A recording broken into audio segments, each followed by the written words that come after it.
Selamat datang di podcast Arahkan Lagi.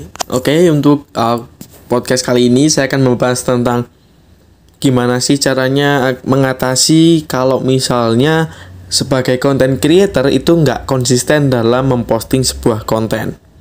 Oleh karena itu, saya membuat video ini atas request dari teman-teman yang ada di member dari private community. Gimana caranya saya mencoba untuk konsisten setiap hari posting di berbagai macam sosial media secara konsisten. Dan itu cukup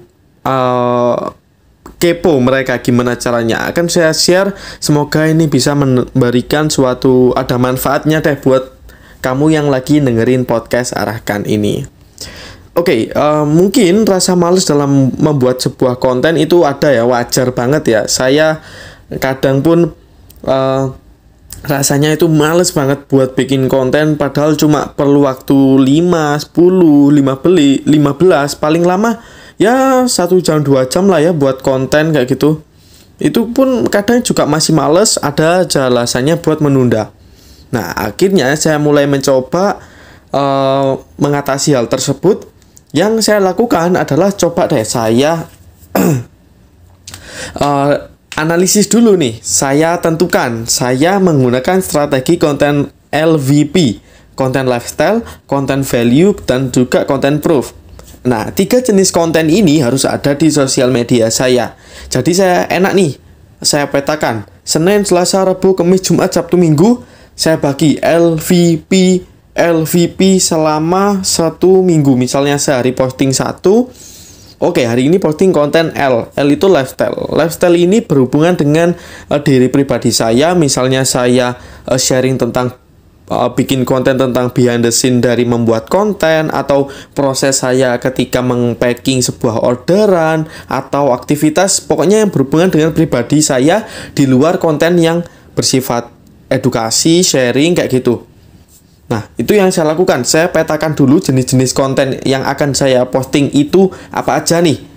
Karena untuk menjadi seorang content creator di sosial media itu juga harus mempunyai yang namanya konten pilar. Konten utama apa yang pasti ada. Jadi dengan adanya konten pilar itu harapannya branding kita, personal branding kita itu jauh lebih cepat terbentuknya di benak audiens. Karena kita fokus dan mencoba konsisten dalam konten pilar tersebut. Misalnya konten pilarnya harus ada digital marketingnya, harus ada misalnya tips Instagram, misalnya ada tips editing kayak gitu. Misalnya kayak gitu. Tinggal disesuaikan dengan kebutuhan sosial media kamu masing-masing. Oke, itu yang saya lakukan. Yang pertama, saya petakan dulu jenis-jenis konten yang ingin saya garap itu seperti apa. Lalu yang kedua, saya rencanakan, saya planning.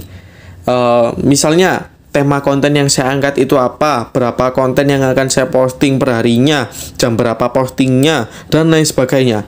Dengan adanya konten planning ini, saya memaksimalkan reminder dari Google Calendar dan juga Google Notes yang ada di HP. Jadi setiap beberapa waktu sebelum posting kayak gitu, saya ada reminder untuk posting di jam ini, untuk posting konten ini. Saya manfaatkan itu Google Calendar sama Google Notes dan juga alarm biar saya nggak kelewatan postingnya kayak gitu. Untuk planningnya sendiri ada beberapa hal di dalamnya lagi. Selain reminder dari Google Calendar, saya juga memaksimalkan yang namanya Brand Creator Book, yaitu notebook terlengkapnya untuk content creator yang ingin menghasilkan konten-konten yang profitable dengan konten-konten yang bisa nih mempercepat keputusan audiens untuk ngeklik link, untuk orang follow, untuk orang beli produkmu, orang klaim voucher diskonmu, dan lain sebagainya. Itu semua ada di Brand Creator Book. Karena dengan adanya Brand Creator Book, mulai dari persiapan pra bikin konten, lalu aktivitas bikin konten itu sendiri, sampai aktivitas pasca bikin konten, semuanya ada di sana. Oke, kamu bisa pelajari, cari tahu tentang Brand Creator Book. Itu produk yang saya rekomendasikan dan nggak ada di tempat lain. Misalnya kamu mau pakai notebook produk lain, merek lain, it's okay, nggak masalah. Tapi kamu nggak akan mendapatkan semua fasilitas yang sudah saya sediakan khusus untuk content creator. Karena juga namanya adalah Brand Creator Book, notebook terlengkapnya content creator. Oke, yang kedua yaitu saya memperbanyak nih yang namanya referensi. Jadi misalnya ketika saya refreshing, scrolling Instagram, TikTok, ataupun YouTube, atau bisa juga Pinterest, saya ketika menemukan sesuatu ide-ide konten yang memiliki keterkaitan dengan niche ataupun bidang yang saya geluti, saya coba save, saya coba copy link, saya kumpulkan di dalam notes, ataupun saya kumpulkan di suatu tempat. Harapannya ketika nanti saya ingin membuat konten, saya bisa nih membuka referensi dari sana ketika memang buntu ide konten. Lalu yang selanjutnya saya lakukan adalah hindari menunda. Saya mencoba mendisiplinkan diri sendiri.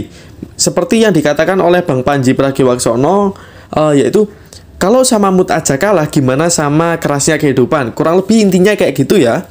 Teman-teman bisa cek sendiri videonya Bang Panji Pragiwaksono tentang mental ataupun tentang mood, melawan mood diri sendiri kayak gitu. Nah, jadi yang saya lakukan biasanya untuk menghindari menunda-menunda itu adalah saya melakukan hal yang kecil terlebih dahulu. Misalnya nih, hari Senin, aduh saya males nih bikin konten, saya harus posting nih jam 3 sore. Maka ketika jam 2 siang saya harus belum bikin konten, yang saya lakukan adalah coba deh saya niatkan dulu. Oke, niat udah ada, saya oke deh, saya coba pasang dulu perlengkapannya, tripodnya, lightingnya, clip onnya, saya pasang kameranya. Oke deh, coba pasang dulu deh. Oh ternyata nanggung nih, udah dipasang, udah capek-capek nata lighting, tripod dan lain sebagainya, kok nggak take konten?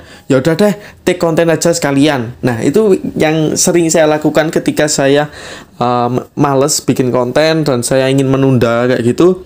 Yang saya lakukan yaitu saya mencoba reminder dengan cara alarm, dengan cara saya tulis di buku, ataupun saya kadang itu triggernya adalah melihat kondisi dompet yang kosong misalnya kayak gitu. Akhirnya saya nggak jadi menunda membuat konten. Lalu yang selanjutnya adalah kalender posting. Nah, kalender posting ini teman-teman bisa manfaatkan scheduling konten untuk 30 hari ke depan misalnya. Kalau memang teman-teman punya waktu lebih di akhir pekan atau waktu kosong di suatu masa kayak gitu, manfaatkan buat nyetok konten sebanyak mungkin. Setelah itu di scheduling. Kalau di YouTube bisa manfaatkan YouTube Creator Studio, kalau di Facebook, Instagram, Facebook Creator Studio, kalau di TikTok itu scheduling itu bisa lewat device PC ataupun laptop, itu bisa di scheduling. Itu mempermudahkan kita untuk ketika aktivitas, jadi kita nggak harus hadir mendadak posting saat itu juga, kita udah bisa posting rutin dan konsisten di jam yang kita inginkan karena kita manfaatkan scheduling itu tadi.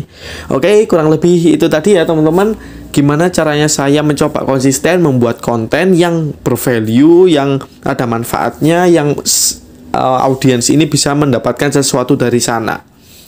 Oke, lebih detail lagi akan misalnya kamu ingin tanya sesuatu, langsung aja join di private community, linknya ada di deskripsi, ataupun kamu bisa langsung masuk ke sosial media saya di Instagram saya, klik linknya ada di bio saya. Oke, semoga bermanfaat. Sampai jumpa di podcast Arakan selanjutnya.